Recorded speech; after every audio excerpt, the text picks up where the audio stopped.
नमस्कार दोस्तों, स्वागत है आपका एमसीक्यू सीरीज के एक और शानदार सेशन में। आज इस सीरीज की क्लास सेकंड है और शुरू करते हैं। सबसे पहला question, many a man have died of cancer. Many a man have died of cancer. इसमें आप देखें, पिछले क्लास में जब हमने पहला एमसीक्यू का सेशन किया था तब मैंने आपको पढ़ाया था कि जब भी मैनी के साथ में सिर्फ सीधा नाउन आ जाए तो वह कैसी आएगी, प्लूरल आएगी। लेकिन अगर नाउन और मैनी के बीच में कोई आर्टिकल आता है तो नाउन कैसी आएगी, सिंगुलर आएगी। तो यहां पर नाउन कैसी आई है, सिंगुलर आई है। और जब नाउन सिंगुलर आई है तो फिर वर्ब कैसी होनी चाहिए, वर्ब होनी चाहिए सिंगुलर। ये पिछली क्लास में हमने पढ़ा था, ठीक है। उसके बाद लिखा है डाइड ऑफ कैंसर। मैं आपको यहां क्या बताने वाला हूं, प्रेपोजिशन से जुड़ा हुआ एक कॉन्सेप्ट, एक वो है प्रेपोजिशन से जुड़ा हुआ एक कॉन्सेप्ट है। क्या है कि डाई के साथ में हम कौन कौन सी प्रेपोजिशन लगा सकते हैं। डाई ऑफ लगाते हैं हम किस लिए, डिजीज। जब हमें किसी डिजीज से मरता है कोई आदमी, जब कोई बीमारी से मरता है तब हम उसके साथ क्या लगाते हैं, डाई के साथ में हम लगाते हैं ऑफ। और जब डाई के साथ हम फॉर लगाते हैं तो वह लगाते हैं नोबल कॉज के लिए। इसके लिए नोबल कॉज के लिए। यानी देखो, डाइड ऑफ कैंसर यहां पर दिया है, पहले ऑप्शन में क्या दिया हुआ है, फर्स्ट ऑप्शन में दिया है हैज डाइड ऑफ। तो ये सही है वैसे, लेकिन अगर इसके सेकंड ऑप्शन की बात करें, तो यहां देखिए आप, हैव डाइड फ्रॉम। अब हैव तो आ नहीं सकता है, लेकिन अगर इस डाइड फ्रॉम की बात करें तो डाई के साथ में फ्रॉम कब लगता है, जब इंसान क्या हो, जब इंसान किसी रीजन की वजह से मरता है, जैसे डाई फ्रॉम हंगर, ठीक है।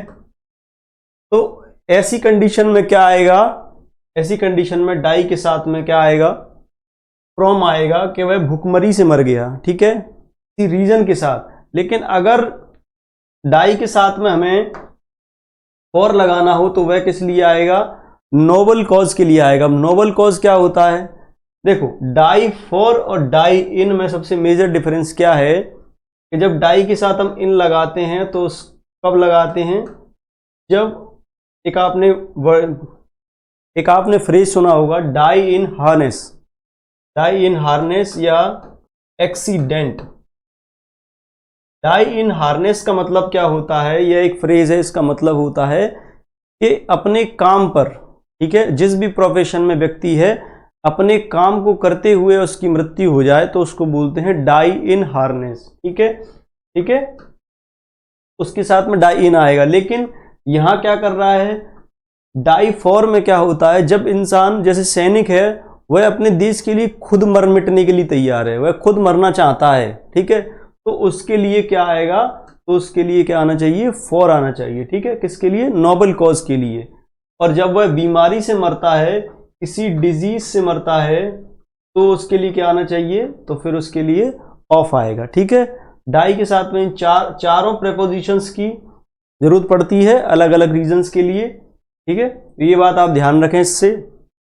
अब ये क्वेश्चन मैंने क्यों लिया है, इसलिए लिया है क्योंकि आप देखो इसमें ऑप्शंस चारों इतने नजदीक और इतने कॉम्प्लिकेटेड दिए हुए हैं। हैज, हैव, डाइड चारों में है ही, ठीक है। तो मैं ये आपको बताना चाहता हूं इस क्लास में कि जब भी आपको एग्जाम में ऐसा क्वेश्चन मिले तो आपको क्या याद रखना है कि आप जब इस क्वेश्चन को अटेम्प्ट करें और आपको इसका एग्जैक्ट आंसर पता हो, फिर भी आप जब इसके आंसर टिक करके आगे बढ़ें तो क्वेश्चन को मार्क एज रीड करके आगे बढ़ें। क्यों, क्योंकि जब आप पेपर कर लें तो उसके बाद आपके पास जो भी समय बचता है, 1 मिनट, 1.5 मिनट, 2 मिनट जो भी बचता है, उसमें आप ये चीज देख लें कि आपने आंसर एकदम सटीक लगाया है या नहीं लगाया है, खासकर ऐसे क्वेश्चंस में जहां पर बहुत क्लोज ऑप्शंस दिए हुए हैं, ठीक है।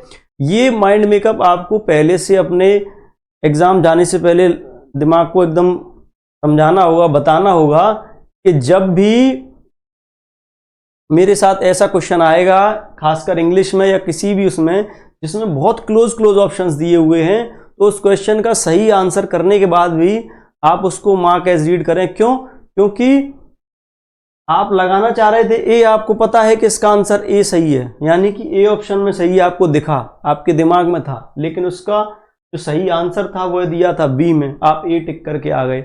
ऐसा कभी कभी जल्दबाजी में, जल्दी क्वेश्चन सॉल्व करने के लिए, क्योंकि टाइम का बाउंडेशन रहता है, बहुत कम टाइम मिलता है, इसलिए आपको ऐसे क्वेश्चंस को ध्यान रखना है। और जब आप बाहर निकलते हैं जब आप एग्जाम सेंटर के बाहर निकलते हैं और उस क्वेश्चन को चेक करते हैं, या फिर जब आंसर शीट आती है तब चेक करते हैं, तब आप उसको क्या बोलते हैं कि मुझे पता था लेकिन फिर भी मैंने गलत कर दिया। क्यों? फिर आप उसको क्या बोलते हैं कि वह सिली मिस्टेक हो गई, मैं ए लगाना चाह रहा था, मुझसे बी लग गया। तो इससे बचने का ये एक तरीका भी है कि आप उस क्वेश्चन को मार्क एज रीड करें, और फिर जब लास्ट में आपके पास टाइम बचे तो आप उसको एक बार फिर चेक कर लें कि सही लगाया है या नहीं लगाया। आते हैं दूसरे क्वेश्चन पे। The results of the survey were Fairlie disappointing. अब देखिए, इस क्वेश्चन के अंदर दिया है the results of the survey. Results क्या है? प्लूरल है, उसके अकॉर्डिंग वर्ब आई है, हम इस पे नहीं जाएंगे, ठीक है, बिल्कुल सही दिया हुआ है। Fairlie disappointing. अब देखो, फेयरली जो है इसका यूज किया जाता है किसके लिए? फेवरेबल एडजेक्टिव और एडवर्ब के लिए, यानी कि जिनका पॉजिटिव सेंस निकले, ठीक है। डिसअपॉइंटिंग कैसा सेंस है? डिसअपॉइंटिंग नेगेटिव सेंस दे रहा है, ठीक है, अनफेवरेबल सिचुएशन है। तो जब भी ऐसा होगा, जब भी ऐसा क्वेश्चन आए, तो आपको दो बात याद रखनी है कि फेयरली और रेदर के अंदर, देखो फेयरली और रेदर, इन दोनों का यूज लगभग सेम है, ठीक है, दोनों एडवर्ब हैं, दोनों का यूज लगभग सेम है, ठीक है, लेकिन इनमें मेजर डिफरेंसेस क्या है हम उन पे बात कर लेते हैं। दोनों का मतलब वही है, यह सिर्फ किस लिए आता है? ये नेगेटिव सेंस के लिए, और इसका यूज किया जाता है पॉजिटिव सेंस के लिए, ठीक है। अब देखो, फेयरली के साथ आपको क्या याद रखना है? एक आर्टिकल का सबसे बड़ा एरर आता है फेयरली के साथ में। आर्टिकल का क्या एरर आता है कि जब भी फेयरली आएगा सेंटेंस में, तो फेयरली से पहले आप आर्टिकल का यूज कर सकते हैं, फेयरली के बाद नहीं कर सकते हैं। जैसे मैं आपको एक एग्जांपल लेके बताऊं कि मैंने लिखा अ फेयरली हैवी बॉक्स, ठीक है, या फिर मैं लिखूं फेयरली अ हैवी बॉक्स। देखिए, यही बात अगर आप रेदर के साथ देखते हैं तो क्या देखेंगे कि अ रेदर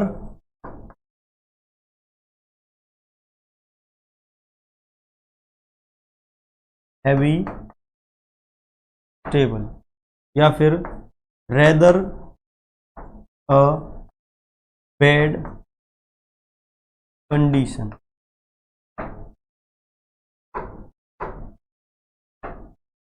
तो आपको क्या याद रखना है कि जब भी फेयरली का यूज किया जाएगा तो फेयरली से पहले जो आर्टिकल यूज हुआ है ये बिल्कुल सही है, लेकिन फेयरली के बाद कभी भी आर्टिकल को बाद में यूज नहीं करेंगे, ठीक है। तो ये सेंटेंस गलत है। लेकिन रेदर के साथ क्या है? रेदर के आप पहले भी आर्टिकल यूज कर सकते हैं और रेदर के बाद भी आप आर्टिकल, वो दोनों ही सही हैं, ठीक है।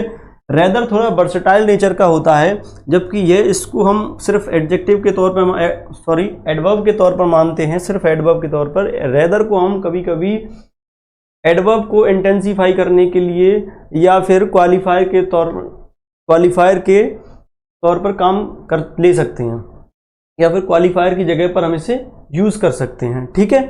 तो इसीलिए रेदर से पहले और रेदर से बाद में दोनों कंडीशंस में ही सेंटेंस सही कहलाएगा, लेकिन ऐसा फेयरली के साथ में नहीं है, और इसी से आपको एरर मिल सकता है। अगर आप इस कॉन्सेप्ट को प्रॉपर अच्छे से रिवाइज करके नहीं गए होंगे तो फिर आपको सिली मिस्टेक वाला रोना पड़ सकता है, आपको सिली मिस्टेक वाला रोना पड़ सकता है, ठीक है। कि फेयरली पॉजिटिव सेंस में फेवरेबल सिचुएशंस के साथ यूज किया जाएगा, रेदर का यूज नेगेटिव सेंस में या फिर अनफेवरेबल सिचुएशंस के साथ में, अनफेवरेबल कंडीशंस के साथ में यूज किया जाएगा। तो यहाँ पर क्या आना चाहिए, रेदर आना चाहिए, ठीक है। और दूसरा, आर्टिकल का यूज विशेष याद रखना है आपको, ठीक है। आर्टिकल के यूज को आप हल्की में नहीं लें बिल्कुल भी, क्योंकि इसी से सबसे ज्यादा एरर बनता है। और फेयरली के बाद में हमेशा कंपैरेटिव डिग्री के जो वर्ड हैं उनको यूज करके देता है, जैसे फेयरली बेटर कभी नहीं होगा, फेयरली के साथ में हमेशा गुड का यूज किया जाएगा, यानी पॉजिटिव डिग्री एडजेक्टिव का यूज, एडवर्ब का यूज किया जाएगा। और रेदर के साथ में आप कंपैरेटिव डिग्री का यूज कर सकते हैं। इसके साथ में सुपरलेटिव और पॉजिटिव डिग्री का यूज नहीं किया जा सकता है, ठीक है। फेयरली और रेदर के लिए आपको 3 पॉइंट ये आपको याद रखने हैं, ठीक है, विशेष। दूसरा ये, तीसरा और ये आपका पहला, ठीक है। ये बातें आपको इसके बारे में याद रखनी है, बहुत ज़्यादा इंपॉर्टेंट है। थर्ड क्वेश्चन पे आते हैं। थर्ड क्वेश्चन हमारा क्या कह रहा है, let us vie to one another in doing good. अब देखो, ये सब बातें आपको बिल्कुल एकदम पता होना चाहिए, इतनी प्रैक्टिस करनी है इस बात की। जैसे कि ये वर्ब है, वर्ब की फर्स्ट फॉर्म है तो इसके बाद क्या आना चाहिए, प्रोनाउन अगर आया तो ऑब्जेक्ट फॉर्म में आना चाहिए। ये सब चीज़ें बार बार आपको बताने की जरूरत नहीं है, ठीक है। क्यों, आप इतना प्रैक्टिस कीजिए कि ये चीज़ें तो आपके बिल्कुल एकदम दिखनी चाहिए प्रॉपर, ठीक है। आपके दिमाग में बिल्कुल रहनी ही चाहिए ये चीज़ें, इनमें आप गलती नहीं कर सकते, ठीक है। तो लेट वी लिखा है, ऐसा नहीं, लेट अस होता है, वैसे तो हम जनरली भी सुनते हैं, बट हमें शुरू से लेकर एंड तक, फुल स्टॉप तक हर चीज को चेक करना है, हर वर्ड को, ठीक है। Vie to one another. अब देखो, ये फिक्स्ड प्रीपोजिशन का क्वेश्चन है, वाई के साथ में हमेशा विद प्रीपोजिशन का यूज किया जाता है, इस बात को आप ध्यान रखें। तो यहां पर टू नहीं आएगा, क्या आएगा, विद आएगा, ठीक है। Vie with one another in doing good. अब देखो, इन डूइंग प्रेपोजिशन के बाद हमेशा क्या आता है, ऑब्जेक्ट आता है। वर्ब आई है तो कैसी आएगी, जीरेंड में आएगी, ठीक है। ये मैंने पिछली क्लास में भी आपको समझाया था। इन बातों को बिल्कुल कंठस्थ कर लेना है, ठीक है। इतनी प्रैक्टिस करनी है कि आप देखते ही बता सके कि इसके बाद क्या आएगा, क्या नहीं आना चाहिए, ठीक है। फोर्थ सेंटेंस में अगर हम देखें, an ancients considered that knowledge has its limits. देखो, अगर एंशिएंट्स को देखें, अगर हम इस आर्टिकल की बात करें, ए और एन आर्टिकल का क्या नियम है, इनके बाद क्या आता है, सिंगुलर काउंटेबल नाउन आता है। क्या आता है, सिंगुलर काउंटेबल नाउन। और सिंगुलर काउंटेबल नाउन की सबसे बड़ी खासियत क्या है, जैसे सिंगुलर काउंटेबल नाउन कौन से होते हैं, जिनका प्लूरल बन सके लेकिन वह सिंगुलर है। जैसे बॉय, एक सिंगल बॉय है लेकिन बॉय को हम प्लूरल बना सकते हैं, बॉयज बना सकते हैं, तो वह क्या हो गया, सिंगुलर काउंटेबल। मतलब काउंटेबल नाउन भी है और ये सिंगुलर भी है। टेबल, एक टेबल है लेकिन काउंटेबल है तो हम इसे सिंगुलर काउंटेबल नाउन बोलेंगे। ऐसे ही एंशिएंट्स है। अब ए और एन का यूज किसके साथ किया जाता है, सिंगुलर काउंटेबल के साथ, लेकिन एंशिएंट में क्या लगा है, एस लगा है, तो ये एस नहीं आना चाहिए। क्या होगा, या तो एन हटा दीजिए, ठीक है, या फिर एंशिएंट के साथ में एस हटा दीजिए, तो बाद वाला हटा देंगे हम। N ancient considered that knowledge had it's limits. अब देखो, इसमें अगर आगे देखो तो नॉलेज क्या है, हमारा कॉमन जेंडर है, ठीक है। नॉलेज से हमें पता नहीं चल रहा है कि ये मैस्कुलाइन है या फेमिनाइन है, तो उसके लिए हमने क्या हमने प्रोनाउन यूज किया है, इट्स का यूज किया है, ठीक है। हिज हर का ना यूज करते हुए, नॉलेज से हमें पता नहीं चल रहा है तो नॉलेज के लिए हमने क्या यूज किया है, इट का यूज किया है। तो इन बातों का आपको ध्यान रखना है, किसका, सब्जेक्ट का, वर्ब का, प्रोनाउन का, इनका तो ध्यान रखना ही है। बाकी जो कॉन्सेप्ट मैं आपको बता रहा हूं ये आपको लगभग ये याद करने वाले कॉन्सेप्ट हैं। कैसे, आप याद करके जाते हैं, आप पढ़ के जाते हैं, अच्छे से प्रैक्टिस करके जाते हैं, लेकिन फिर भी आप वहां सिली मिस्टेक कर देते हैं। क्यों, क्योंकि इनसे रिलेटेड और भी कॉन्सेप्ट्स हैं, ठीक है। जैसे ये क्वेश्चन देखिए, Orwell is one of those authors who do his best to irritate the reader. अब यहां एक चीज देखिए, Orwell is one of those ठीक है, ये बिल्कुल सही है। और इसके अकॉर्डिंग हु, डू, यानी कि ये कैसा आई है, प्लूरल वर्ब आई है डू, ये बिल्कुल सही है। ठीक है, उसके बाद आया है his best to irritate the reader. अब आप इस सेंटेंस को देखें तो इसमें क्या गलती है, ऑरवेल के बाद इज आया है, ऑरवेल सिंगुलर है, बिल्कुल सही है। One of those authors who did his best to irritate the reader, subject देखा हमने, वर्ब देखा, बिल्कुल सही है। लेकिन जब बात करें हिज की, तो हिज किस लिए आता है, हिज सिंगुलर सब्जेक्ट के साथ आता है, वो भी देखिए। आप यहाँ पर आपने सारी चीजें चेक कर ली, उसके बाद हमने क्या देखा, जब आते हैं हम प्रोनाउन पे, तो यह क्या है, हिज किसके लिए यूज किया जाता है, हिज यूज किया जाता है सिंगुलर नाउन के लिए। यहाँ क्या है, दोज ऑथर्स क्या है, दोज ऑथर्स क्या है, प्लूरल है अगर, तो उसके लिए क्या यूज होना चाहिए, प्लूरल काउंट प्रोनाउन यूज होना चाहिए। तो यहां पर क्या आना चाहिए, देयर। ठीक है, सब्जेक्ट, वर्ब और नाउन प्रोनाउन ये चेक करना ही करना है आपको हर सेंटेंस के अंदर। ठीक है, she is improving her pronunciation of English with a view to become a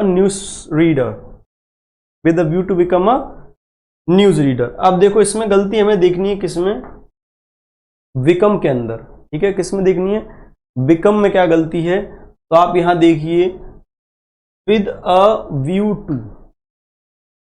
to के बाद बिकम आया है। कुछ प्रेपोजिशनल फ्रेज होते हैं, इन्हें हम जीरेंड चैप्टर में पढ़ते हैं, जब हम एडवांस में इन्फिनेटिव जीरेंड और पार्टिसिपल पढ़ते हैं तब हम इसे पढ़ते हैं। क्या, तब देखते हैं हम कि इन एडिशन टू, ये कुछ प्रेपोजिशनल फ्रेज हैं, in addition to, accustomed to, given to, prone to, इन सब के साथ में क्या क्या क्या आता है, विद अ व्यू टू, इन सभी के बाद में हमेशा वर्ब कैसी आती है, जीरेंड फॉर्म में, यानी कि वर्ब की फर्स्ट फॉर्म के साथ में आईएनजी का यूज किया जाता है। तो यहां बिकम की जगह क्या आना चाहिए, बिकमिंग का यूज होना चाहिए। ठीक है, she is improving her pronunciation of English with a view to becoming a news reader. ठीक है, और भी होते हैं, एडजेक्टिव होते हैं, जैसे गिवन टू है, प्रोन टू है। अच्छा, ऐसा क्यों होता है, देखो जनरली क्या होता है कि जो प्रेपोजिशन होती है उसके बाद वर्ब आती है, वो मैंने आपको बताया जीरेंड फॉर्म में आती है। लेकिन टू के साथ में क्या है, वर्ब की फर्स्ट फॉर्म का यूज करते हैं, जिसे हम इन्फिनेटिव बोलते हैं। ठीक है, 2 + V1 इन्फिनेटिव होता है। लेकिन कुछ केसेस में टू के साथ में वर्ब की फर्स्ट फॉर्म और आईएनजी लगाते हैं, तो वह क्या है, ये कुछ फ्रेजेस हैं जिनके साथ में given to, prone to, subject to, object to, इन सब के साथ में क्या लगाते हैं, हम वर्ब की फर्स्ट फॉर्म के साथ आईएनजी का यूज करते हैं। आप इसे ध्यान रखें। नेक्स्ट देखते हैं, Manoj is so credible that he immediately believed my story. अब देखो ये क्वेश्चन वही सिली मिस्टेक वाला, कैसे, ऑप्शन और जो हमें पूछा है उनका मतलब उन्हें पढ़ना है, मतलब उनका प्रोनाउंसिएशन भी सेम है और उनका जो मतलब है वो भी लगभग सेम है। कैसे, क्रेडिबल का मतलब क्या होता है, क्रेडिबल का मतलब और क्रेडिटेबल का मतलब लगभग सेम होता है। क्या होता है, जिस पर विश्वास किया जा सके। क्या, जिस पर विश्वास किया जा सके। ठीक है, और इसका एंटोनिम क्या होता है, इनक्रेडिबल। ठीक है, अविश्वसनीय, जिस पर विश्वास न किया जा सके। क्रेडिबल और क्रेडिटेबल दोनों का मतलब भी सेम है और पढ़ने में भी लगभग सेम लग रहे हैं। ठीक है, अब इस सेंटेंस में क्या है, Manoj is so credible that he is immediately believe my story. अब इसका मतलब क्या है कि मनोज ऐसा है कि वह बहुत आसानी से मेरी बताई हुई कहानी पर विश्वास कर लेता है। ठीक है, अब इसका क्या मतलब है, जिस पर विश्वास किया जा सके, कोई भी काम है जो चीज़ है उस पर विश्वास किया जा सके, उसके लिए यूज होता है। लेकिन इस सेंटेंस का जो सेंस है वह क्या है, वह व्यक्ति के बारे में बात चल रही है, किसी बात की बात नहीं चल रही है। इसकी व्यक्ति की बात चल रही है, तो व्यक्ति के लिए क्या आना चाहिए, क्रेड्यूलस आना चाहिए। क्रेड्यूलस वो व्यक्ति होता है जो आसानी से किसी भी बात को मान लेता है बिना किसी बहुत ठोस सबूत के या उस चीज़ के, उसको बोलते हैं हम क्रेड्यूलस। और एक और कंफ्यूजन है इसमें, क्या, क्रेड्यूलस का मतलब भी वही होता है एकदम भोला भाला टाइप जो किसी की भी बात मान ले, ठीक है।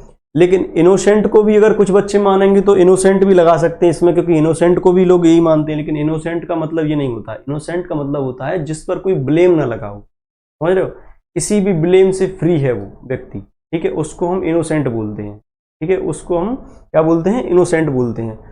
ऐसे क्वेश्चंस में सिली मिस्टेक होना, मतलब इनका ध्यान रखना है आप जब आप ऐसे क्वेश्चन अटेम्प्ट करें। तो वही मैंने जो आपको पहले बताया था, मार्केस रीड करें, जब आपको टाइम मिले तो आप इसको चेक जरूर करें कि आपने जो ऑप्शन लगाया था वो बिल्कुल सही है या नहीं।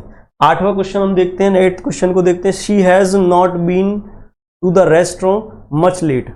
ये देखो एक और खूबसूरत कॉन्सेप्ट क्या है यहाँ, क्या है, she has not been to the restaurant much late. Much के साथ में कभी भी पॉजिटिव डिग्री नहीं आती है, ठीक है। मच के साथ में क्या आता है, एडजेक्टिव एडवर्ब नहीं आती है। मच के साथ में हमेशा कंपैरेटिव डिग्री का यूज करते हैं। मच लेट नहीं होता है कभी भी, मच लेटर हो सकता है, या फिर हम यहाँ पर मच लेट की जगह पर लेटली का यूज कर सकते हैं। और जब भी हम लेटली का यूज करते हैं या फिर ऑलरेडी का यूज करते हैं या फिर रिसेंटली का यूज करते हैं, तब हम कौन सा टेंस लगाते हैं, प्रेजेंट परफेक्ट टेंस लगाते हैं, यानी हैज हैव के साथ में वर्ब की थर्ड फॉर्म लगाते हैं, ठीक है। जब भी ये कीवर्ड्स आए तो फिर क्या लगाना है सेंटेंस में, और सेंटेंस कैसा हो, सेंटेंस कैसा हो, नेगेटिव हो, ठीक है।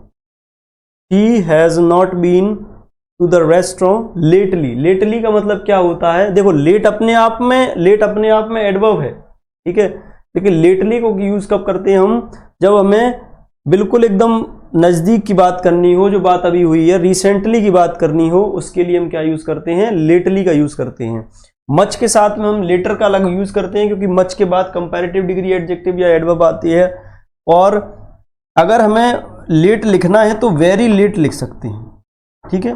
वेरी लेट ये ग्रामेटिकली करेक्ट है, लेकिन मच लेट ग्रामेटिकली करेक्ट नहीं है, तो इसका आप ध्यान रखें।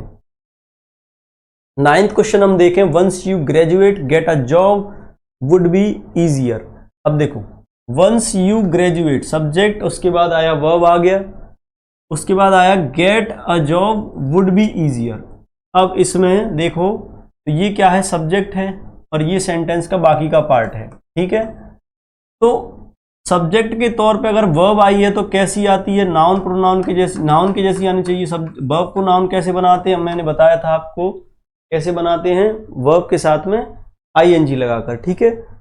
तो इस बात का ध्यान रखें कि जब भी वर्ब का यूज सब्जेक्ट के तौर पे किया गया हो तो वह कैसी आएगी, आईएनजी फॉर्म, यानी कि जीरेंड की तरह आएगी। अगर 10th सेंटेंस को हम देखें, देखो इस क्वेश्चन को हम देखें, I decided to climb to the top of the hill. सबसे आसान क्वेश्चन क्या, आई डिसाइडेड टू क्लाइंब। कभी भी टू के बाद, मैंने अभी आपको बताया था 2 + V1 होता है, ठीक है। 2 के बाद कभी भी ईडी नहीं, ईडी वाला वर्ड नहीं आएगा, क्लाइंब नहीं आएगा, क्या आना चाहिए, क्लाइंब आना चाहिए। I decided to climb to the top of the hill, ठीक है।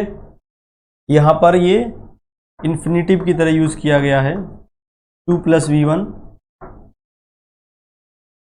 ठीक है, इन्फिनेटिव है ये 2 + V1। ध्यान रखना ये छोटी छोटी चीजें हैं, आपको इनका मतलब इन बातों पर आपको बहुत ज्यादा विशेष ध्यान रखना है, ठीक है। और ये प्रैक्टिस से आएंगे आपको, ठीक है, इनको आपको रटना नहीं है। ये जनरल चीजें हैं जो आपको लगभग हर सेंटेंस के अंदर, एसएससी में ये चीजें ये एरर्स एसएससी के बहुत फेवरेट हैं, खासकर प्री में। सब सब्जेक्ट के साथ में AN लगाया, उसके साथ में S या ES लगा देना, जबकि ज़रूरत नहीं है, ठीक है। तो वह उस टाइप के एरर, वर्ब के साथ में सब्जेक्ट वर्ब एग्रीमेंट वाला जो एरर है वो सबसे ज़्यादा प्री के अंदर सबसे ज़्यादा पूछा जाता है, ठीक है। सब्जेक्ट के अकॉर्डिंग जो लास्ट में हमने सेंटेंस में प्रोनाउन यूज़ किया हुआ है वह सही यूज़ हुआ है या नहीं हुआ है, उससे सबसे ज़्यादा एरर आता है। एडवांस वर्ब में सबसे ज़्यादा एरर किस बात पे आता है कि प्रेपोजिशन के बाद में जो वर्ब दी हुई है वो जीरेंड में नहीं दी जाती और या फिर इस तरीके से टू के साथ में ED लगाकर कोई वर्ब दे देता है, ठीक है। ये सबसे मतलब फेवरेट क्वेश्चन है SSC के। तो ये इनमें आप गलती नहीं कर सकते क्योंकि ये हर बच्चा सही कर रहा है। अगर आप इनमें भी गलती करते हैं तो आप मतलब ब्लंडर कर रहे हैं। 11th क्वेश्चन अगर हम देखें, I wonder about the stars up in the sky.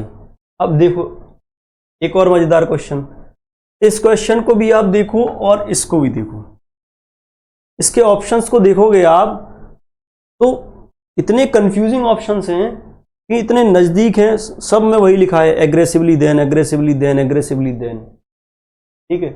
आप लगाना चाह रहे थे ए और लगा के आ गए, जल्दबाजी में लग गया बी, ठीक है। इनमें सिली मिस्टेक्स होती हैं। या फिर इसमें देखो wonder for, wonder in, wonder about, बहुत इजी क्वेश्चन है ये देखा जाए तो, क्योंकि अगर आप इसको पढ़ोगे तो सेंस बहुत जल्दी समझ जाओगे। I wonder about the stars up in the sky, stars के बारे में वंडर किया जा सकता है। वंडर का मतलब क्या होता है?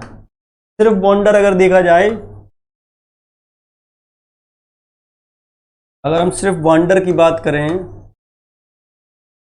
तो वंडर का मतलब क्या होता है? एमलेसली, कोई मतलब लक्ष्य नहीं है, कोई नहीं है और सिर्फ घूम रहे हैं, ठीक है, आवारा टाइप देखा जाए तो, ठीक है। और जिसकी कोई मतलब किसी कोई डायरेक्शन नहीं है, कोई लक्ष्य नहीं है, उसको बोलते हैं वंडर। लेकिन अगर वंडर के साथ में अबाउट का यूज करते हैं, इसका बिल्कुल पूरा सेंस ही बदल जाता है। इसका सेंस हो जाता है डाउट अबाउट समथिंग, ठीक है। किसी चीज पर डाउट होने के लिए इसका यूज होता है वंडर अबाउट का। लेकिन यहां पर तो ऐसा कुछ है नहीं। और इस वंडर का मतलब क्या होता है? किसी चीज से आश्चर्यचकित होना, ठीक है, वंडर करना। तो यहां पर क्या है? यहां पर वंडर की नहीं, वंडर की जरूरत है। क्या बात है? वंडर नहीं, वंडर का यूज होना चाहिए यहां पर, क्योंकि यहां पर क्योंकि इस सेंटेंस के अंदर वह स्टार्स को देखकर क्या हो रहा है? डाउटफुल नहीं हो रहा है। डाउट क्यों होगा उसको? आकाश में स्टार्स को देखकर डाउट होता है, ठीक है। तो यहां वंडर की नहीं, वंडर अबाउट की बिल्कुल जरूरत नहीं है। यहां पर वंडर अबाउट होगा सेंटेंस के अंदर, अगर हम 12th सेंटेंस को देखें। लेकिन जब आप ऑप्शन लगाएंगे तो आपको वही याद रखना है, मार्क एज रीड करना है। लास्ट में आपको अगर टाइम बचता है तो आप चेक करें एक बार, वही इसमें करना है। Some children are much more aggressive than others. अब देखो सबसे पहली बार तो मच मोर आया है, कंपैरेटिव आया तो THEN तो बिल्कुल नहीं होगा, ठीक है। सिंपल है, बहुत सिंपल है। लेकिन इसमें देखो aggressively than, aggressively than, aggressive than, तो इस बात का ध्यान रखना है कि आप कौन सा ऑप्शन टिक कर रहे हैं, ठीक है। 13 क्वेश्चन देखें, what shall we do on ourselves this evening. What shall we, subject से पहले हेल्पिंग वर्ब आई है, यानी कि यहां देख लो पहले सेंटेंस इंटरोगेटिव है, मतलब बिल्कुल सही है। शैल के बाद में वी के बाद में फिर ये मॉडल है तो मॉडल के अकॉर्डिंग वर्ब की फर्स्ट फॉर्म आई है। बिल्कुल आपको एक एक चीज पता होना चाहिए, तभी आप सही से अटेम्प्ट कर पाएंगे। What shall we do on ourselves this evening. अब ये क्वेश्चन अगर देखा जाए तो ये टफ क्वेश्चन में कंसीडर किया जाए। क्यों?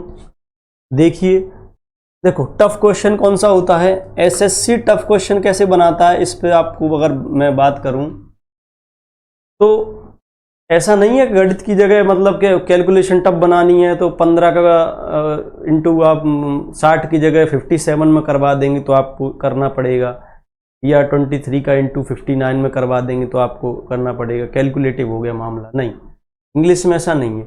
यहाँ एसएससी क्या करता है, दो चीजें करता है। एक सुपरफ्लूअस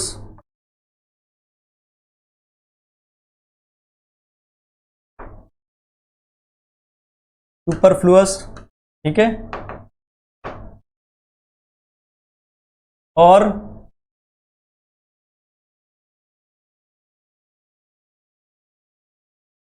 सुपरफ्लूअस एक्सप्रेशन लेकिन आपके ज़्यादातर बच्चे याद कर लेते हैं, जैसे कि एंटर के बाद में इनटू नहीं आएगा, डिस्कस के बाद में अबाउट नहीं आएगा, कजिन के पहले कजिन सिस्टर या बाद में कजिन ब्रदर नहीं आएगा, ठीक है, ब्रदर या सिस्टर नहीं आएगा। तो ये तो हो गई जो सबको पता है बात है, ठीक है, ये वाली। इसके अलावा कैसे टफ क्वेश्चन बन सकता है, देखो सेंटेंस के अंदर गलती हो कोई तो उसको स्टूडेंट बहुत जल्दी फाइंड कर सकता है। दो कंडीशन ऐसी हैं जिसमें सेंटेंस सबसे ज़्यादा टफ हो जाता है स्टूडेंट्स के लिए समझना। पहली कंडीशन क्या है, पहली कंडीशन है सेंटेंस के अंदर नो एरर वाली, जो अब बहुत कम आती है, ठीक है। तो अगर उसको टफ बनाना होगा तो वो नो एरर वाला क्वेश्चन डाल देगा, तो बहुत सारे स्टूडेंट उसमें गलती करके आएंगे, ठीक है, क्योंकि उसमें तुक्का नहीं लगता है, ठीक है। आपको पता होना चाहिए पार्ट्स ऑफ स्पीच के बारे में, हर एक वर्ड की बिल्कुल सही है या नहीं है, ठीक है। दूसरा ये क्या तरीका है, दूसरा तरीका ये है कि उसमें अनावश्यक चीज़ें डाल दी जाएं, एक उसमें बिल्कुल गलती ना हो, एक उसमें अनावश्यक वर्ड्स डाल दिए। जैसे इस सेंटेंस को देखो, what shall we do on ourself this evening. अब शैल वी डू क्या है, इंट्रांजिटिव वर्ब है, डायरेक्ट ऑब्जेक्ट है, उसके बाद दिया हुआ है, तो उसको जरूरत ही नहीं है रिफ्लेक्सिव प्रोनाउन की, ठीक है। तो ऑन आवरसेल्फ की तो बिल्कुल इस सेंटेंस में जरूरत नहीं है। जब वर्ब के बाद डायरेक्ट ऑब्जेक्ट दिया हुआ है तो इसकी हमें जरूरत क्या है, ठीक है। तो ये चीज फाइंड करना ये थोड़ा टफ होता है बच्चों के लिए। दूसरा मैंने आपको बताया क्या, नो एरर वाला जो क्वेश्चन होता है वो थोड़ा टफ होता है, क्योंकि सुपरफ्लुअस एक्सप्रेशन अगर जो नॉर्मल जो लिखे पड़े हुए हैं उनको फाइंड करना ज़्यादा टफ नहीं होता है, ठीक है, क्योंकि बच्चे इनको पढ़ लेते हैं। ये चीज़ थोड़ी सी टफ हो जाती है, ठीक है। अगर हम 14 क्वेश्चन को देखें, why should always be have to wait for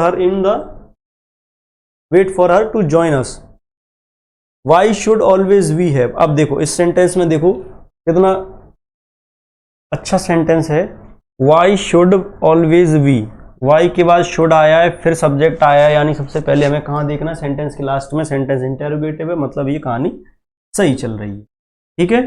should always B. अब देखो ये क्या है, एडवर्ब। एडवर्ब कभी भी हेल्पिंग वर्ब के इर्द गिर्द नहीं घूमता है, एडवर्ब हमेशा मेन वर्ब के आगे या पीछे आ सकता है, ठीक है। और एडवर्ब सब्जेक्ट से पहले नहीं आता, सब्जेक्ट से पहले आता है तो फिर वर्ब को पहले लेता है, वो अलग कहानी हो गई। यहाँ क्या है कि अगर सबसे पहले हमें क्या चेक करना है, शुड आया है, शुड क्या है, मॉडल के अकॉर्डिंग वर्ब की फर्स्ट बेस फॉर्म या फर्स्ट फॉर्म आई है कि नहीं आई है, बिल्कुल आई है यानी बिल्कुल सही है। दूसरा ऑलवेज बीच में आया है सब्जेक्ट से पहले, तो ऑलवेज क्या है, एडवर्ब है। और ऑलवेज हमेशा मेन वर्ब क्या है, हैव है, तो हैव के आगे पीछे होना चाहिए। यहाँ क्या ले रहा है, तो सबसे पहली गलती क्या है इसमें, यही है, एडवर्ब का प्लेसमेंट सही नहीं है। To wait for her to join us, अब वेट फॉर से भी एक वो बनता है, वेट फॉर किसके बराबर होता है, ये भी सुपरफ्लुअस में आपको पढ़ाया जाता है। वेट फॉर किसके बराबर होता है, अवेट के लिए, ठीक है, await waited, wait for awaited के लिए होता है, ठीक है। नेक्स्ट क्वेश्चन अगर हम देखें, I have visited several places in India but I blank space the Andaman Nicobar islands yet. अब देखो इस सेंटेंस में क्या है, आई हैव विजिटेड, ठीक है, वर्ब की थर्ड फॉर्म आई है, हैव है इसके बाद, यानी प्रेजेंट परफेक्ट का यूज किया है। सेवरल के बाद में प्लूरल नाउन आता है, क्योंकि सेवरल का मतलब ही यही है एक से ज़्यादा। सेवरल प्लेसेस बिल्कुल सही है, इन इंडिया बिल्कुल सही है। बड़ी जगह होती है उसके लिए इन यूज़ करते हैं, जब हम किसी छोटे स्थान पे होते हैं तो उसके लिए एट यूज़ करते हैं। ये बात सभी बच्चों को पता होना चाहिए, ठीक है। तो यहाँ तक कहानी सही है, but I blank space the Andaman and Nicobar. इस सेंटेंस में ये कहानी तो सही दी होगी क्योंकि फिल इन द ब्लैंक्स दिया हुआ है, ठीक है, लेकिन फिर भी हम एक बार देख लेते हैं, ठीक है। यहां पर हम देख रहे हैं बिल्कुल, but I blank space the Andaman Nicobar islands yet. अब देखो यट जब भी आए, देखो यट टिल नाउ सो फार, ये कीवर्ड जब यूज हुए हों, जैसे मैंने अभी पिछले सेंटेंस में भी मैंने बताया था कि लेटली, रिसेंटली, ऑलरेडी ये सब आए तो क्या आएगा, प्रेजेंट परफेक्ट का यूज किया जाएगा। ऐसे ही जब सेंटेंस के अंदर यट टिल नाउ सो फार का यूज किया गया हो तो सेंटेंस कैसा आना चाहिए, प्रेजेंट परफेक्ट में। और दूसरी बात ये भी है कि जब पास्ट की कोई कहानी चली आ रही है और वो प्रेजेंट पे भी असर डाल रही है या पास्ट से प्रेजेंट तक मामला चला आ रहा है तो उसमें हम किसका यूज करते हैं, प्रेजेंट परफेक्ट टेंस का यूज करते हैं, ठीक है। उसने कई जगह से, कई प्लेसेस को उसने विजिट किया है लेकिन अभी तक उसने अंडमान निकोबार को नहीं किया है, ठीक है। फिर भी उसने ये नहीं किया है तो पास्ट का प्रेजेंट तक मामला अगर रहे तो उसमें क्या करते हैं, हम प्रेजेंट परफेक्ट का यूज करते हैं। 16th क्वेश्चन को अगर हम देखें, he was surprised at me refusing to accept his order, ठीक है। He was surprised at me refusing to accept his offer. अब देखो इसमें he was surprised, B plus B3 का यूज हुआ है, यानी सेंटेंस कैसा है, ऐसे, he was surprised at me, ठीक है, at me refusing to accept his offer. अब देखो रिफ्यूजिंग क्या है, ये वर्ब की फर्स्ट फॉर्म प्लस ING यानी कि जीरंड। जीरंड से पहले क्या आया है, प्रोनाउन आया है। तो जीरंड से पहले जब पोजीशन बताना हो मी रिफ्यूजिंग नहीं आएगा, इस जगह पर क्या आना चाहिए, माई। माई यानी पॉजेसिव एडजेक्टिव। जैसे पॉजेसिव के दो केस होते हैं, क्या, एक पॉजेसिव एडजेक्टिव होता है और एक प्रोनाउन होता है। प्रोनाउन वाला कौन सा होता है, आई का माइन, यूअर्स, अवर्स। लेकिन जो पॉजेसिव एडजेक्टिव होता है वह होता है माई, योर, अवर, ठीक है। तो यहां पर क्या है, क्या यूज करते हैं हम, पॉजेसिव एडजेक्टिव का यूज करते हैं। He was surprised at my refusing to accept his order. तो गलती कहाँ है, एट मी में, ठीक है। तो इस कंफ्यूजन को भी आप पढ़ के जाएं। सारे क्वेश्चंस मैंने वही लिए हैं, जितने भी क्वेश्चंस आपको मैं करवा रहा हूं सारे क्वेश्चंस वही हैं कि उनमें कहीं ना कहीं बीच में कॉन्फ्लिक्ट है किसी और रूल या किसी और कॉन्सेप्ट से। आपको ये चीजें बिल्कुल क्लियर होनी चाहिए, ठीक है। एक बार इनको रिवाइज करके ही जाएं आप, जब भी पेपर देने जाएंगे तो इन चीजों को एक बार फिर से रिवाइज कर लेंगे। He was the owner of this company. अब देखो दो कॉन्सेप्ट हैं, एक कंडीशनल वाला उसमें भी इफ आती है और इमेजिनरी सेंटेंसेस वाला इसमें भी इफ आता है, ठीक है। इफ, एज इफ या फिर और भी जो इमेजिनरी वर्ड्स हैं वह आते हैं। ही बिहेव्स या ही विशेस, ये सब यूज हो तो हम क्या करते हैं, जो इमेजिनरी वर्ड है, इमेजिनरी जो वर्ड है उसके बाद जो सेंटेंस आता है सब्जेक्ट और उसके बाद जो वर्ब आती है, तो जो वर्ब रहती है उस वर्ब को हम लेते हैं पास्ट प्लूरल में, यानी कि वर या फिर है। ये बात आपको याद रखनी है। क्या, इमेजिनरी वर्ड के बाद जब भी जो सेंटेंस आता है उसकी जो वर्ब रहती है, चाहे सब्जेक्ट सिंगुलर हो, चाहे सब्जेक्ट कैसा हो, सिंगुलर हो, प्लूरल हो, डजंट मैटर, दोनों ही सब्जेक्ट के लिए क्या आना चाहिए, वर्ब आती है प्लूरल। आप इसको विशेष तौर पर याद रखें। क्या, he behaves as if he, were का यूज किया जाएगा, ठीक है। जैसे I was a king, if I was a king, वह इमेजिन कर रहा है, ये रियल सिचुएशन नहीं। कंडीशनल सेंटेंसेस वाले में रियल सिचुएशन रहती है, यहाँ क्या है, इमेजिनरी सिचुएशन। वह ऐसा प्रतीत कर रहा है, ऐसा बिहेव कर रहा है जैसे वह कंपनी का मालिक हो, वह है नहीं है, ये इमेजिनरी सेंटेंस है। इमेजिनरी वर्ड चले, सेंटेंस चलेगा तब उसके साथ ये रूल्स लगेंगे और ये बहुत बार आया, समझ रहे हो, बहुत बार क्वेश्चन ये एसएससी ने पूछा है, ठीक है, ये बार बार आता है। 19th question, by the time Ramesh comes to meet me I will complete my assignment. By the time, चलिए इसको भी देख लेते हैं।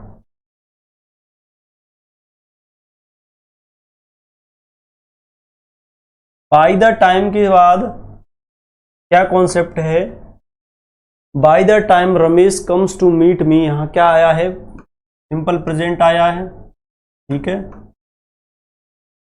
सिंपल प्रेजेंट आया है, तो उसके बाद क्या आना चाहिए, यहां पर विल कंप्लीटेड नहीं होगा, विल कंप्लीट नहीं होगा, विल हैव कंप्लीटेड होगा, ठीक है, क्योंकि बाय द टाइम के बाद हमेशा अगर प्रेजेंट इंडेफिनिट दिया हुआ हो तो क्या आता है, फ्यूचर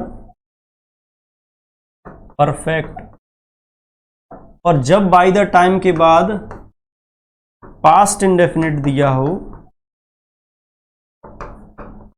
तो उसके बाद आने वाला सेंटेंस क्या होगा, पास्ट परफेक्ट, ठीक है, क्या होगा, past perfect.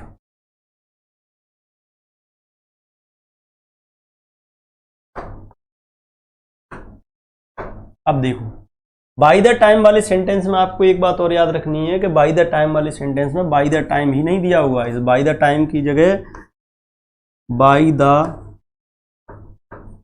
And of next year लिखा हो, तो ये भी बाय द टाइम ही है, एंड ऑफ नेक्स्ट ईयर, या फिर लिखा हो bye the end of 3 years,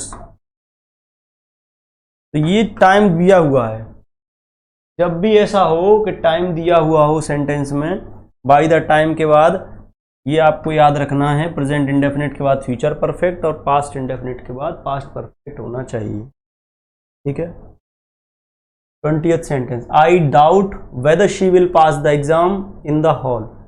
अब देखो ये दोनों सेंटेंस मैंने एक साथ इसलिए लिए हैं, डाउट और डाउटफुल की कहानी क्या है, I am not doubtful whether they will arrive. जब भी सेंटेंस के अंदर डाउट और डाउटफुल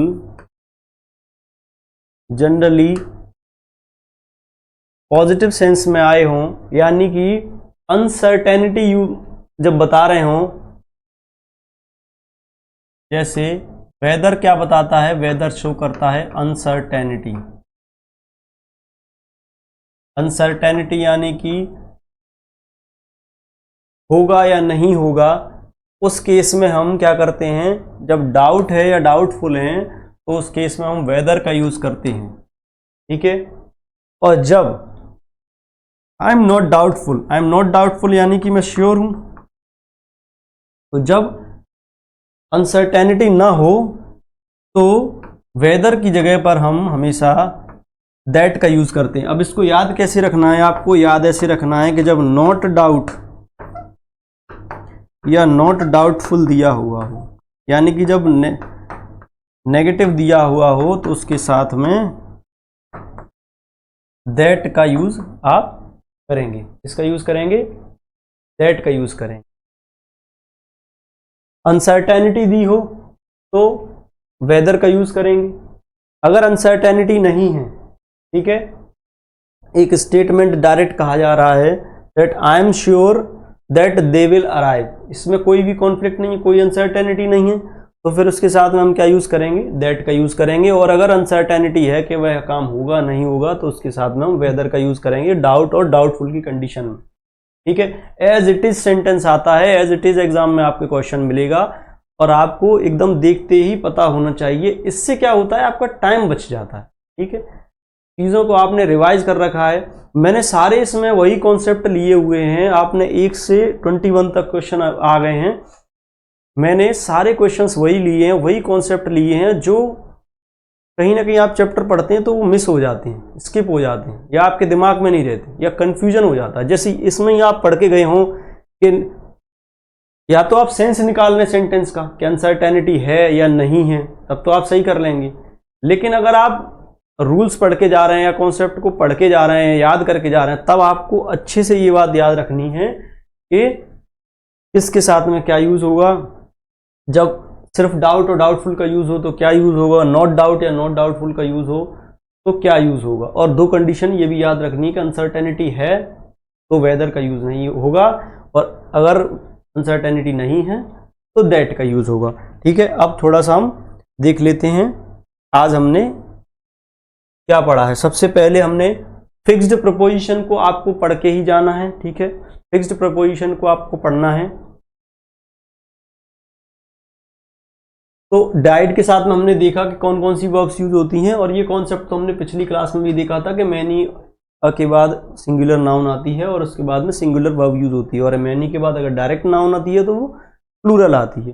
ठीक है, सेकंड सेंटेंस में अगर हमने देखा, क्या देखा था कि फेयरली और रेदर का कॉन्सेप्ट आपको याद रखना ही रखना है। फेयरली और रेदर का कॉन्सेप्ट में बहुत कंफ्यूजन होता है। इसमें मैंने आपको 3 बातें बताई। सबसे पहले क्या कि इनका यूज पॉजिटिव और नेगेटिव सेंस में कैसे होता है। दूसरा मैंने आपको बताया कि इनके फेयरली के लिए आर्टिकल का यूज सिर्फ आगे होता है, फेयरली के बाद में आर्टिकल का यूज नहीं होता है, जबकि रेदर में ये दोनों ही कंडीशंस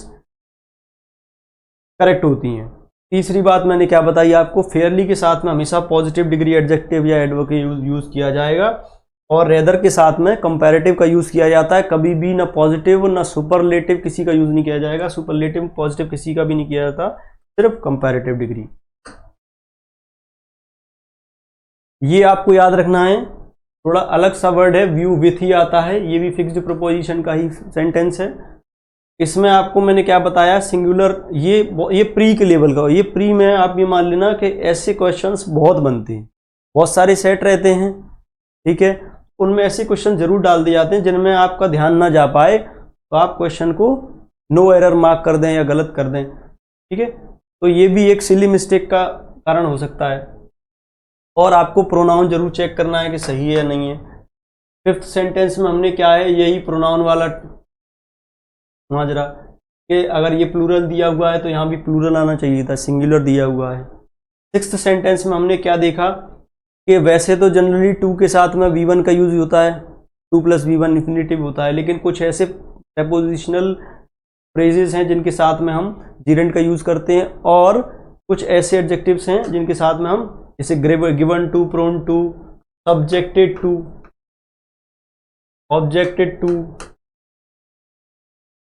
ठीक है, इन सब के बाद में क्या है, V1 + ing का यूज किया जाता है। ठीक है, और 7th सेंटेंस देखो तो ये सबसे ज्यादा परेशानी वाली बात कि उनका मतलब भी सेम है, प्रोनाउंसिएशन भी सेम है, लिखने में स्पेलिंग भी देख लो आप सेम ही है लगभग, तो इनमें आप गलती कर सकते हैं, तो इसमें ध्यान रखें आप।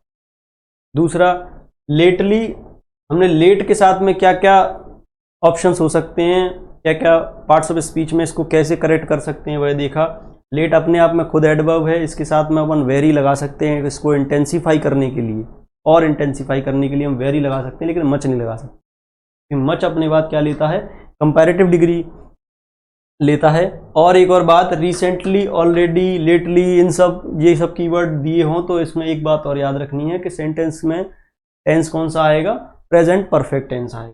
ठीक है, वंस यू ग्रेजुएट, यहाँ हमने देखा सब्जेक्ट की जगह पर अगर वर्ब आई हो तो वह उसे नाउन में कन्वर्ट करना रहेगा, तो हमें जीरेंट का यूज करना रहता है। जब भी वर्ब को नाउन बनाते हैं तो जीरेंट का यूज करते हैं, वर्ब की फर्स्ट फॉर्म के साथ ing। 10th sentence, I decided to climb, इसमें ये भी देखो टू के साथ में क्या आता है, V1 आती है, कभी भी V3 का यूज नहीं किया जाएगा। ये प्री में सबसे ज्यादा पूछे जाने वाले क्वेश्चन ऐसे होते हैं। आई वंडर अबाउट, इसमें आपको देखो कितना कंफ्यूजन है, सारे ऑप्शन एक जैसे लग रहे हैं। ठीक है, ऐसे क्वेश्चंस को अटेम्प्ट करते में आपको बहुत ज़्यादा ध्यान रखना है, बहुत ज़्यादा आपको अवेयर रहना पड़ेगा इस चीज़ से। इसीलिए इनको मैं बोलता हूँ मार्क एज रीड करके आप बाद में इन क्वेश्चन को जरूर चेक करें जब आपके पास टाइम मिलता है। इसमें देखो सिर्फ एक ऑप्शन ही सही है, ठीक है, लेकिन आपको इसके मतलब पता होना चाहिए तभी आप इसको कर पाएंगे। ये थोड़ा वोकेबलरी रिलेटेड एरर हो गया इसके अंदर। Some children are much more, यहाँ तो सीधा दिख रहा है कंपैरेटिव डिग्री है, देन अदर्स दूसरे के साथ कंपेयर किया जा रहा है, तो अग्रेसिव देन हो गया। 13 क्वेश्चन में देखें तो ये क्वेश्चन बहुत थोड़ा टफ, मॉडरेट टू डिफ़िकल्ट वाले में आ जाता है। इसको आइडेंटिफाई करने के लिए आपको प्रॉपर पार्ट्स ऑफ स्पीच का बहुत अच्छी तरीके से पता होना चाहिए। इसमें अंदाजे वाला काम नहीं चलेगा। इंग्लिश में ज़्यादातर बच्चे क्या करते हैं, कुछ रूल्स याद होते हैं, कुछ वो अंदाजे लगाते हैं, ये सुनने में अच्छा लग रहा है, ये देखने में अच्छा लग रहा है, तो ये सब नहीं करना है, वो ये क्वेश्चन अटेम्प्ट नहीं कर पाएंगे। 14 क्वेश्चन में देखें हम, यहाँ एडवर्ब से रिलेटेड एरर था। एडवर्ब हमेशा मेन वर्ब के आगे पीछे आता है, हेल्पिंग वर्ब के आगे पीछे का कोई रोल नहीं है, और सब्जेक्ट के पहले भी नहीं आएगा, वर्ब के पहले आएगा। 15 क्वेश्चन में हमने क्या देखा, जब भी सेंटेंस पास्ट से प्रेजेंट तक चला आ रहा हो तो प्रेजेंट परफेक्ट का यूज करते हैं, और ये कुछ कीवर्ड्स मैंने आपको बताए थे। यट, टिल नाउ, सो फार का अगर यूज किया गया हो तो प्रेजेंट परफेक्ट का ही यूज किया जाएगा। 16 सेंटेंस में अगर हम देखें तो वही पजेसिव एडजेक्टिव और पजेसिव प्रोनाउन वाला कंफ्यूजन, इसका आप विशेष ध्यान रखें, ठीक है, कि जीरेंट से पहले हमेशा पजेसिव एडजेक्टिव का यूज किया जाता है, पजेसिव प्रोनाउन का यूज नहीं किया जाएगा, ठीक है। इसको तो कंडीशनल और इमेजिनरी वर्ड्स में सबसे ज़्यादा कंफ्यूजन होता है जब इफ़ का मामला आए, तो उसमें आपको याद रखना है जब सिचुएशन रियल हो तो उसमें कंडीशंस वाले रूल लगाने हैं, और जब ऐसी इमेजिनरी सिचुएशन हो तो इमेजिनरी के बाद में जो वर्ब आएगी, यही एक सिंगल एरर इसमें आता है, तो वो आपको याद रखना है कि पास्ट प्लूरल वर्ब यूज़ करनी है, वॉज और हैड, चाहे वो सिंगुलर हो आपका सब्जेक्ट या प्लूरल हो, दोनों ही केस में past plural. By the time वाले रूल में हमने देखा कि बाय द टाइम या by the end of next year, by the end of 3 year, इसके बाद में हमें क्या करना है, प्रेजेंट इंडेफिनिट हो तो फ्यूचर परफेक्ट का यूज करना है, पास्ट इंडेफिनिट हो तो पास्ट परफेक्ट का यूज करना है। ये भी रूल है, आपको याद रखना पड़ेंगे। डाउट और डाउटफुल के बारे में मैंने आपको बताया कि जब अनसर्टेनिटी हो तो डाउट और डाउटफुल के साथ में वेदर का यूज करेंगे, और जब अनसर्टेनिटी ना हो तो हम दैट का यूज करते हैं, ठीक है। आई होप आपको सारी बातें समझ में आई होंगी। अगर आपको और कुछ सुधार करना है, बताना है मुझे कि मुझे क्या सुधार करना चाहिए अपनी क्लास के अंदर, तो कमेंट जरूर करें और मुझे बताएं कि आपको ये सेशन कैसा लगा। बाकी की बातें करेंगे नेक्स्ट सेशन में, तब तक के लिए थैंक यू वेरी मच। जय हिंद।